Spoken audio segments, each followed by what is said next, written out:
Assalamualaikum warahmatullahi wabarakatuh. Salam sehat dan semangat. Salam bahagia untuk kita semua.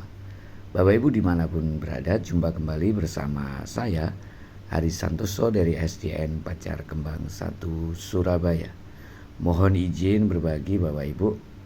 Kali ini saya akan berbagi cara mengerjakan LK 2.1 eksplorasi alternatif solusi yang nampak di layar.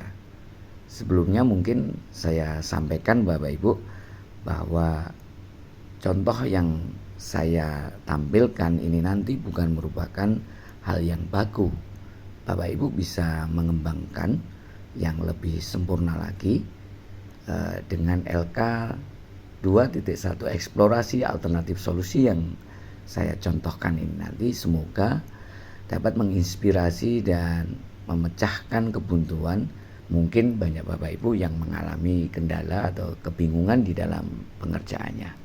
Baik, mari kita cermati bersama-sama kolom-kolom yang ada di LK 2.1 eksplorasi alternatif solusi. Yang pertama kolom nomor, kemudian dilanjutkan di kolom yang kedua, masalah terpilih yang akan diselesaikan. Bapak Ibu, ini hasil copy paste dari LK 1.4 masalah yang terpilih. LK 1.4 kita pindahkan ke sini. Kemudian yang kedua, kolom yang ketiga, akar penyebab masalah. Akar penyebab masalah nanti isiannya juga kita ambilkan dari LK 1.4. Nah, Bapak Ibu, kita cek dulu LK 1.4 masalah terpilih yang akan diselesaikan.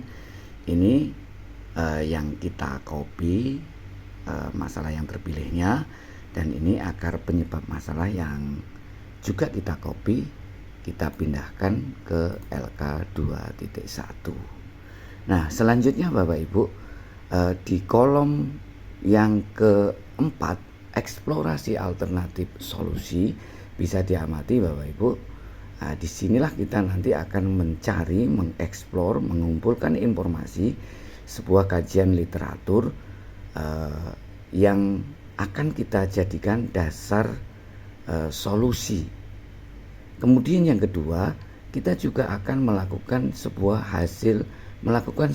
wawancara kepada guru, kepada kepala sekolah, misalkan kalau perlu, kalau bisa dilakukan kepada pengawas misalkan, atau mungkin yang paling gampang kita coba melakukan wawancara kepada rekan sejawat kita, misalkan teman kita guru yang satu mapel misalkan, yang kebetulan dia memiliki pengalaman di KKG misalkan, itu bisa kita jadikan penggalian sumber wawancaranya.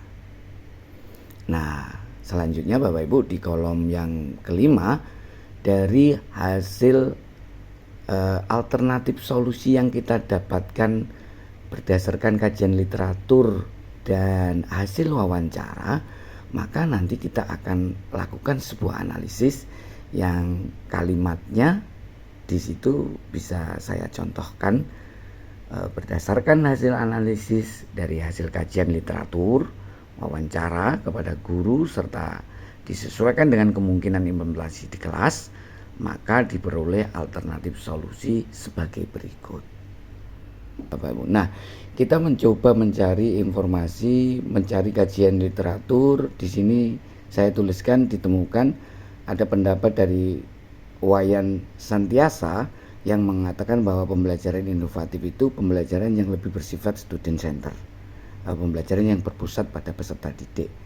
Nah, ini bisa dijadikan sebuah dasar kajian literaturnya. Kemudian ada sebuah karya tulis yang diseminarkan dalam proceeding LPTK. Di situ disampaikan oleh Bapak Erwin Setio Kriswanto yang mengatakan bahwa inovasi pembelajaran PJOK banyak sekali yang bisa dilakukan, di antaranya inovasi metode pembelajaran, inovasi media pembelajaran, inovasi pengembangan bahan ajar, inovasi dalam evaluasi dan penilaian. Nah, ini pun nanti kita jadikan dasar untuk melakukan sebuah analisis alternatif solusi yang bisa kita ambil. Nah, kemudian didukung lagi hasil wawancara kepada guru, rekan sejawat, atau kepada rekan kita yang mungkin aktif di KKG misalkan, atau hasil wawancara nanti dengan kepala sekolah kita. Jadi nanti bisa dijadikan alternatif solusi bahwa untuk mengatasi cara mengajar guru yang kurang inovatif itu harus menerapkan model pembelajaran yang tepat. Yang kedua, membuat media pembelajaran yang menarik, dan yang ketiga, memanfaatkan TIK dalam pembelajaran PJOK. Nah, ini saya tandai biru. Ini menurut saya ini bisa dijadikan pertimbangan ketika nanti kita melakukan sebuah analisis alternatif solusi. Kita sebutkan saja Bapak Ibu, setelah kita lakukan analisis, kita sebutkan bahwa mendesain pembelajaran PJOK yang berpusat pada peserta didik. Ini dari hasil literatur ini bisa kita jadikan sebuah alternatif solusi.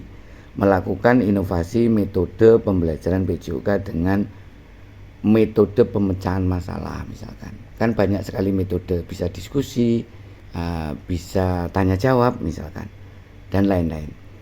Kemudian yang ketiga, menggunakan model pembelajaran problem based learning. Ini sebagai bentuk keterhubungan ketika kita mendesain pembelajaran PJOK yang berpusat kepada anak. Salah satunya kita simpulkan bisa dengan menggunakan model pembelajaran problem based learning. Kemudian yang keempat, tadi juga kita tandai di sini, pemanfaatan TIK coba kita masukkan, memanfaatkan TIK dalam pembelajaran PJOK biar dapat mengatasi permasalahan siswa yang mengalami kesulitan memahami materi PJOK, dan dapat mengatasi akar penyebab masalah cara mengajar guru yang kurang inovatif. Kalau kita memanfaatkan TIK dalam pembelajaran PJOK, mungkin itu bisa jadi alternatif solusinya sehingga pembelajarannya PJOK menjadi lebih inovatif. Demikian Bapak Ibu secara singkat inspirasi pengerjaan LK 2.1 eksplorasi alternatif solusi yang mungkin Bapak Ibu mengalami kendala atau mengalami kesulitan. Bapak Ibu bisa sedikit mendapat pencerahan dari contoh yang saya sampaikan. Demikian Bapak Ibu, semoga bermanfaat dan menginspirasi untuk kita semua. Sampai ketemu di kesempatan yang lain. Assalamualaikum warahmatullahi wabarakatuh.